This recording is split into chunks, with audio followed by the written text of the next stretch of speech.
Hi students, நம்ம இன்றைக்கி என்ன பார்க்க போகிறோம்னா 10th ஸ்டாண்டர்ட் என்சிஆர்டி மேத் புக்கில் எக்ஸசைஸ் 9.1ல் 6th சம் பார்க்க போகிறோம்.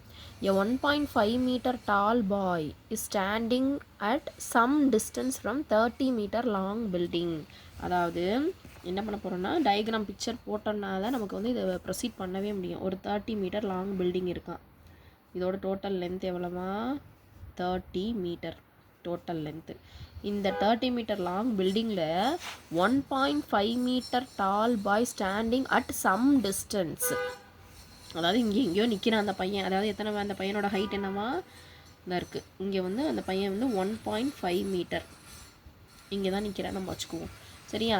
அதுக்கு அடுத்து என்ன கொடுத்துருக்குறாங்கன்னா the angle of elevation from his eyes to the top of the building. அப்போ இங்கே நிற்கிறான்னா இங்கேருந்து அந்த டாப் ஆஃப் த பில்டிங்கை பார்க்குறாங்க. Top of the building increases from 30 degree to 60 degree. First இங்கே இருக்கான் 30 டிகிரி, இங்கேருந்து பார்க்குறான் 30 டிகிரி ஆகுது. அதாவது இந்த எலவேஷன், இந்த டாப் இங்கே தான் டாப் கரெக்டாக வரணும். இந்த டாப்புக்கு வந்து 30 டிகிரி போகுது ஃபஸ்ட்டு அவனோட லுக்கு. எங்கே இப்படி ஜாயின் பண்ணிக்கலாமா? இப்போ தான் ஆங்கிள் ட்ரா பண்ண முடியும். இங்கே என்னவா இருக்கான்? 30 டிகிரியாக இருக்குது. 260 degree as he walks towards the building. அப்போ இங்கேருந்து இந்த பில்டிங்கை வச்சு இவ்வளோ தூரம் ஏதோ நகண்டு வந்துட்டான் போல். வந்ததுக்கப்புறம் மறுபடியும் மேலே பார்க்கும்போது அவனுக்கு என்ன வருதான்? 60 டிகிரி ஆங்கிள் மேக் ஆகுதான். அதாவது இங்கேருந்து எப்படி கனெக்ட் பண்ணணும்? இப்படி பண்ணிவிட்டு இங்கே என்ன டிகிரி வருதான்? அவனுக்கு 60 டிகிரியாக மேக் பண்ணுறான். கரெக்டாக ஃபஸ்ட்டு 30 மீட்டர் லாங்கில் இங்கே நிற்கிறான். இந்த இடத்துல இருந்து டாப் ஆஃப் த பில்டிங்கை பார்க்குறான். பார்க்கும்போது ஃபஸ்ட்டு 30 டிகிரியாக இருக்குது. அப்புறம் கொஞ்சம் தூரம் நடந்து வந்துட்டு மேலே பார்க்கும்போது 60 டிகிரி மேக் பண்ணியாச்சு. இப்போ என்ன கொடுத்துருக்கு? Find the distance he walked towards the building.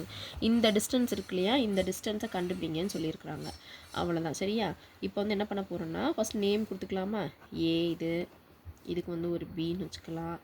அதுக்கடுத்து இது வந்து சின்னு வச்சுக்கலாம். இதை வந்து டின்னு வச்சுக்கலாம். சரியா? இப்போ வந்து நம்ம என்ன எழுத போகிறோம்னா இது வந்து 1.5 மீட்டர். இந்த லாங் டிஸ்டன்ஸ் வந்து 1.5 மீட்டர். 1.5 மீட்டரில் இங்கே வந்து 1.5 மீட்டராக இருந்துச்சுன்னா 30 டோட்டல் டிஸ்டன்ஸ். டோட்டலில் 1.5 மீட்டர் சப்ட்ராக்ட் பண்ணிட்டா மேலே எவ்வளோ கிடைக்கும்? 28.5 மீட்டர் கிடைக்கும். கரெக்டாக? நமக்கு என்ன தேவைன்னா இந்த ட்ரையாங்கிள் இருக்கு இல்லையா, இந்த தனியாக இருக்கிற ஏபிசி, இதை வச்சு மட்டும்தான் ப்ரொசீட் பண்ண போகிறோம். அதாவது உள்ளே இருக்க 60 டிகிரியை மறந்துடுங்களேன். மறந்துட்டா என்ன கிடைக்கும்? ட்ரையாங்கிள் ஏபிசி கிடைக்கும். அதுலேருந்து ஃபஸ்ட்டு இந்த பிசி டிஸ்டன்ஸ் கண்டுபிடிச்சிக்குவோம். அதுக்கடுத்து இந்த பெரிய ட்ரையாங்கிளை மறந்துட்டு உள்ளே இருக்க சின்னது ஏபிடி இருக்கு இல்லையா, இதுலேருந்து சின்ன டிஸ்டன்ஸ் கண்டுபிடிப்போம். ரெண்டையும் சப்ட்ராக்ட் பண்ணி போட்டோம்னா டிஸ்டன்ஸ் கிடச்சிடும். அந்த பையன் எவ்வளோ வாக்கிங் போயிருக்கான் அப்படிங்கிற இந்த எக்ஸ்ன்னு வச்சுட்டோம்னா இந்த டிஸ்டன்ஸ் கிடச்சிடும் நமக்கு. இல்லையா? இப்போ நம்ம செய்ய ஸ்டார்ட் பண்ணுவோம். இந்த பிக்சரை மட்டும் பார்த்துக்கோங்க. இன் ட்ரையாங்கிள் ஏபிடி எங்கே இருக்குது? ஏபிடி, அதாவது சின்ன ட்ரையாங்கிள். இதில் வந்து என்ன பண்ண போகிறோம்னா ஏபிடி இருக்கு இல்லையா, ஏபிடியில் என்ன கண்டுபிடிக்க போகிறோம்னா ஃபஸ்ட்டு tan 60 டிகிரி. tan 60 டிகிரியோட வேல்யூ என்ன இருக்குது? இந்த இருக்குது பாருங்கள். டேன்னா என்ன வரணும்? Opposite by adjacent. ஆப்போசிட் என்னது இருக்குது? ஏபி பை பிடி. கரெக்டாக இருந்தால் இருக்குது. ஏபி பை பிடி. இப்போ ஏபியோட வேல்யூக்கு பதிலாக என்ன போட்டுக்கலாம்? கொஸ்டின்லேயே இருக்க கண்டுபிடிச்சி வச்சுருக்கோம் இல்லையா, 28.5. பிடியோட வேல்யூ தெரியாது. அப்போ பிடி தான் நம்ம கண்டுபிடிக்கணும். அப்போ பிடி வச்சுக்கலாம். சரியா? இப்போ tan 60யோட வேல்யூ என்னது? √3. அந்த டேபிள் படிச்சிருக்கணும் நம்ம. இப்போ 28.5 பை பிடி.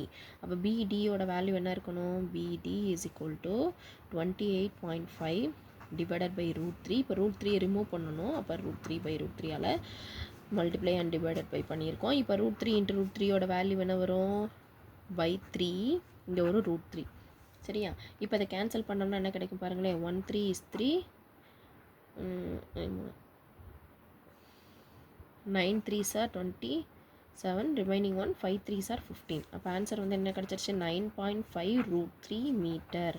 இது என்ன கிடச்சிருக்கு? பிடியோட வேல்யூ எங்கே இருக்குது? பிடி இந்த பிக்சரில் பாருங்கள். பிடி 9.5 √3 மீட்டர். இப்போ டோட்டல் டிஸ்டன்ஸ் கண்டுபிடிக்கணும். பிசி கண்டுபிடிக்கணும். அதுக்கு பெரிய ட்ரையாங்கிள் எடுக்கணும். ஏபிசி. அந்த பெரிய ட்ரையாங்கிள் செய்வோமா? இன் ட்ரையாங்கிள் ஏபிசியில் என்ன எழுதணும்? tan 30 டிகிரி எடுக்கணும். tan 30 டிகிரினா என்ன வரும்? AB by BC. அந்த பிக்சரில் பார்த்தீங்கன்னா ஏபியோட வேல்யூ இருக்குது நம்மக்கிட்ட. 28.5ன்னு இருக்குது. பிசி தான் தெரியாது, அதை கண்டுபிடிக்க போகிறோம். tan 30 டிகிரியோட வேல்யூ என்னது? 1 by √3. that is equal to 28.5 divided by BC. இப்போ BC is equal to 28.5 √3. இதே மாதிரி இப்போ √3 என்ன இருக்குது கண்டுபிடிச்சி இந்த வச்சுட்டு வந்த ஆன்சரை. இப்போ நமக்கு இங்கே பாருங்களேன், இந்த டோட்டல் லென்த்தும் கிடச்சிருச்சு. டோட்டல் லென்த் இப்போ தான் கண்டுபிடிச்சிருக்கோம். என்ன கண்டுபிடிச்சிருக்கோம்? 28.5 √3ன்னு கண்டுபிடிச்சிருக்கோம். அப்போ சின்ன டிஸ்டன்ஸும் கிடச்சிருச்சு, பெரிய டிஸ்டன்ஸும் கிடச்சிருச்சு. இந்த குட்டியாக இருக்க பர்டிகுலர் மட்டும் கிடைக்கணும்னா பெரிய வேல்யூலேருந்து சின்ன வேல்யூ சப்ட்ராக்ட் பண்ணால் கிடச்சிரும். அது செய்வோமா? எப்படி செய்ய போகிறோம்னா, நம்மளுடைய வேல்யூ என்ன வேணும்? CD, that is equal to BC minus BD. BCயோட வேல்யூ என்னது? 28.5 √3. இதுலேருந்து 9.5 √3 சப்ட்ராக்ட் பண்ணோம் அப்படின்னா that is equal to 19 √3 metre.